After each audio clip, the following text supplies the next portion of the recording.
Shalom Aleichem, everybody. Hope you're all doing very, very, very well.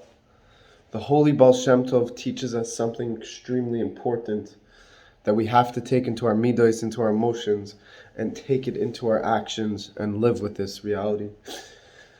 And this is the reality that everything that happens in this world is divine intervention, is ashkacha pratis, that there's no accidents in this world. That even the smallest details, like a leaf falling from the tree, even a leaf falling from the tree in which no one saw this leaf falling from the tree, is complete divine intervention and is completely being directed by the one above. So we can draw from this that if something so little, so seemingly insignificant, like a leaf falling from a tree where no one could see it, is completely under the guidance of the one above, is completely hashkacha pratis, divine intervention. If that is complete divine intervention, how much more so the important things that we go through in this world? How could we then even begin to entertain the idea that can be an accident? If a leaf falling from the tree is completely God's plan, how much more so the important things that we go through? So with this, it's important to recognize that each and every one of us is being sent. We have been sent, and we are currently being sent on an important's not the word, a infinitely crucial mission from Hashem. A person to experience, because this is a great idea, but how do we get excited about it?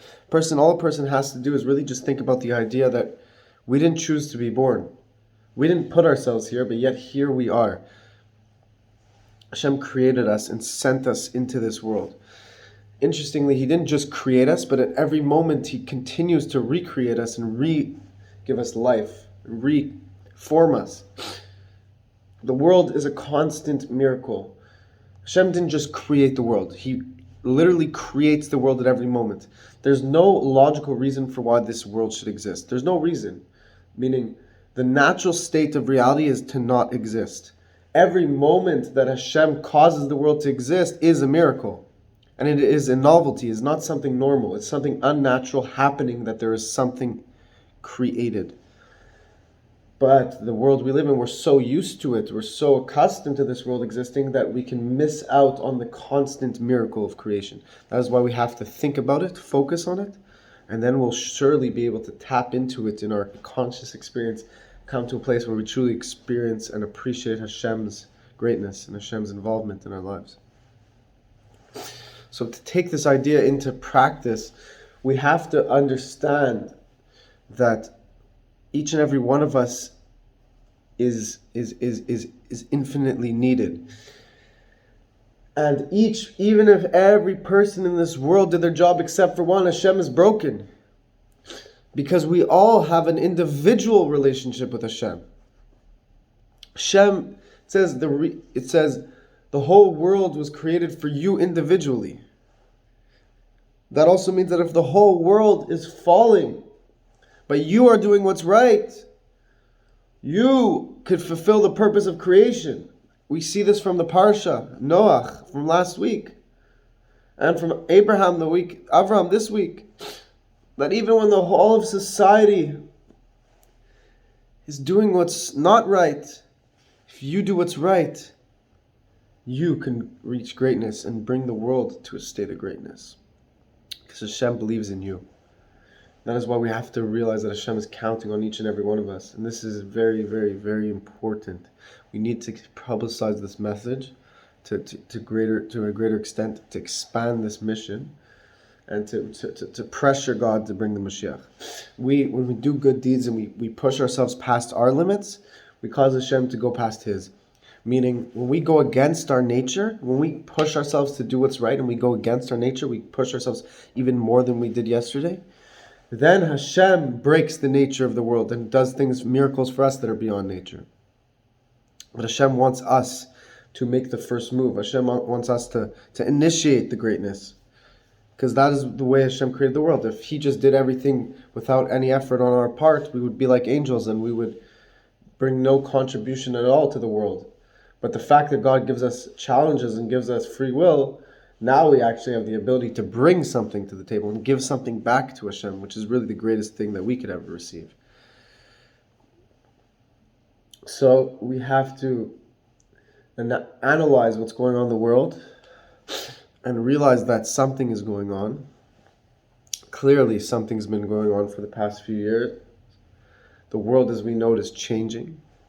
But it's important not to fear and to remember that Hashem is the sole person running the show.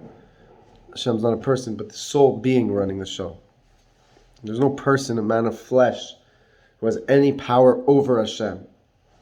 Even the seemingly evil people in this world, they can't do anything against Hashem. That is why it says, like, if a person is harmed, we learn in Tanya, the Alter Rebbe states, that if a person is harmed by another person, yes, that person who harmed you did evil. And he has his own problems to deal with. He has to deal with Hashem. But you deserved it, meaning Hashem allowed it to happen to you because it was decreed against you from heaven. The fact that this person harmed you, that's his problem and he sinned. But if it wasn't going to come from him, it would have come from someone else. So that is why we have to realize that we have the power in our hands to change things. Each and every one of us. Don't wait for someone else. Understand that Moshe Rabbeinu, Moses, is within you. The Mashiach lives within you. And when we push ourselves and we come to a state where we yearn for a greater godly revelation, to reach a better state of reality, to reach a greater place, a brighter place, we bring the brighter place. We bring the Mashiach to us. Because Hashem wants us to thirst for His presence. When Mashiach comes, it will be such a wonderful, delightful feeling. The one single split second in the days of Mashiach will be a greater pleasure than all the pleasure experience of all time together. Words can't even describe what we'll experience in the days of Mashiach.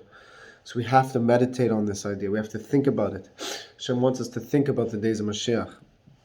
We have so much chassidus, the secrets of Torah that have been released into the world recently, the past few hundred years. These are tasting from the food of Shabbos, tasting from the days of Mashiach. Chassidus is the Torah of Mashiach. It is the secrets of the Kabbalah, the secrets of the Torah, the innermost secrets, the most delicious secrets, divine secrets that can arouse people to reach godly service that they never thought was possible. That is the power of learning the secrets of Torah, is it arouses you and gives you an energy because it's so deep, it's so profound, so incredible stuff, that it causes a person to reach a desire to serve God through the mitzvahs, doing the positive deeds, and the learning Torah, the other parts of Torah as well. Because at the end of the day, the laws, the mitzvahs, the positive deeds that we do are the way in which the divine, the Or Ein Sof, the infinitely divine light, flows into this world and comes into revelation through this world is through good deeds. That is how we bring the infinite into the finite. And there will be a fusion of both in the coming of Mashiach, the greatest possible godly revelation. The revelation that God's been saving and storing away for us since the 6 days of creation. We will experience prophecy greater than Moshe Rabbeinu. May it be today with your actions. One extra deed that you do can bring Mashiach. You have the power. Please spread this message. Please let us bring Mashiach today. May Hashem bless you all.